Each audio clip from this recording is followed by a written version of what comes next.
Welcome back. If you missed us for our first segment, we're speaking with John Camarath, County Chairman of the Clark County Chairman of the Independent American Party and Regional Director for the Southern Counties of the Independent American Party. And we're just talking about his involvement in the party and in politics in general, and how, listen to this guy, hear what he's saying, and if you listen to it, it's not, the story's not crazy. Nothing it's saying's happened. It's something that a lot of us out there can do, and that's why I wanted him on tonight, is so you can see this and go, hey, I can go get involved. Now, one of the things that we had planned and had worked on, because you were regional director, was to get Nye County organized. Is that correct? That's right. And what has happened with it? Wow, I'm just so impressed about how Nye County has taken off. The people in Nye County, I wish in Clark we had such a concentration of people who really believed in the kind of government that our founding fathers believed in, that wanted to have low taxes, low property taxes, and less government regulation, and a government that cared about things that are threatening our society, like illegal immigration. I wish that Clark reflected the same type of people that Nye County has in it. There are great people in Clark County, but not the concentration of them that Nye County has. Well, I would blame that on the influx of Southern Californians, but anybody watching this show knows I'm pretty bitter about Southern Californians, generally speaking. Absolutely. And you see who's sitting over there, right? Yes. The Nye County Chairman is here in the audience tonight, folks. We're going to have a meeting, remember, after this meeting, about the organizational meeting for the Nye County Convention, which is going to be held on April 12th, right across the street from the station here. So be sure to set your calendars and be sure to be there. A meeting after this meeting for the organizational meeting. That sounds painfully bureaucratic. Okay. I'm just saying. It is a little painfully bureaucratic. Hurt me a little bit to hear that. Yeah, that's the truth. It's a little redundant. Well, it just sounded like I was working for Enron or something. We need to have a meeting about a meeting about a meeting. Just to let you know, folks, the phones are open, so if you'd like to call in, you're more than welcome to. But we're going to continue on with what we're doing here with John. So actually, go I ahead and call wanted to talk about, because a lot of people out there say, well, you're in a small party, you guys aren't getting elected. I mean, have we elected any independent Americans so far? Yes, we have. In fact, in Eureka County, we won the county clerk's election there, and we elected in a small race for Searchlight Constable. We won that race last election, too.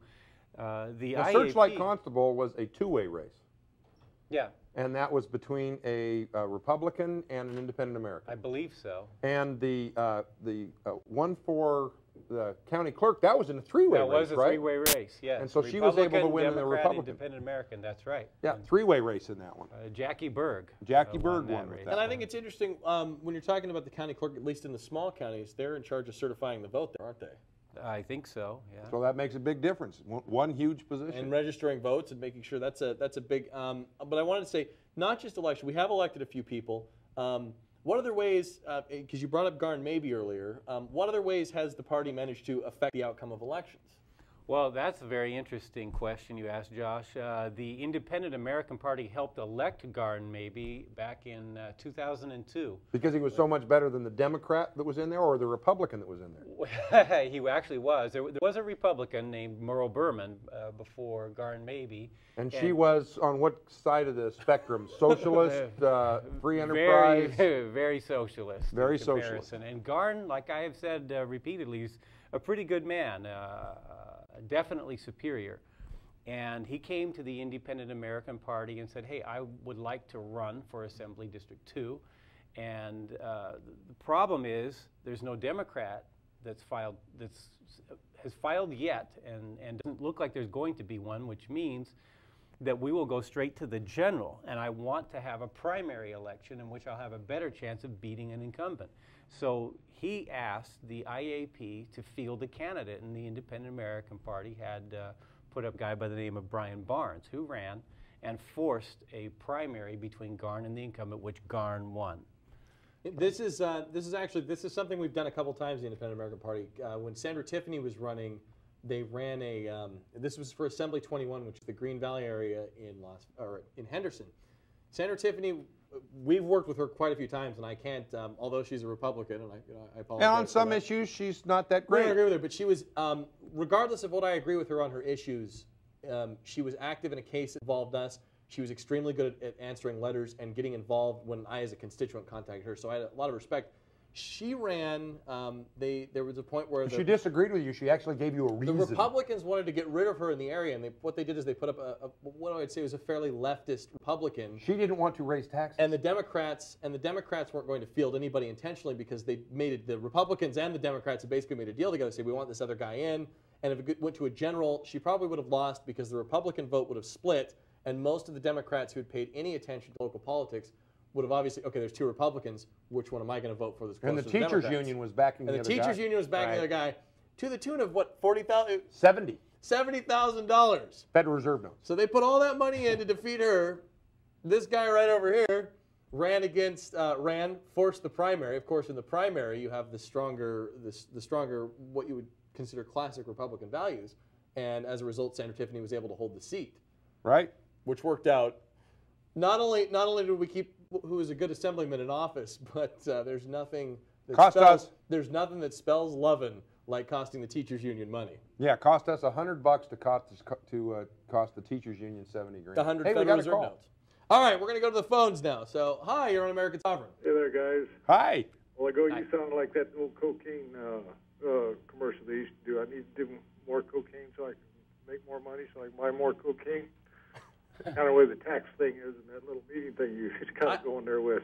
It's funny that you mentioned that because whenever I'm having a discussion, especially with, I have a friend who's extremely left, and he was telling me how he doesn't mind the taxes and yada yada, but he's against the war. And I'm like, you don't understand. Money to the government, when you give the money, it's like heroin. That's just how it works. And they need more the more you give it to them. There you go. That's true. Well, just the show before you there, guys, they call it into the deal there, and they go, oh yeah, I hope they get the other 0.5% sales tax so we can get some more police officers out here. So we can get more police officers. You know how to completely take care of that problem? You mark my word on it that if we needed more police, we won't get them. The police will get a raise, and we'll still have higher crime than we had before. The only way to reduce crime is to have an armed citizenry.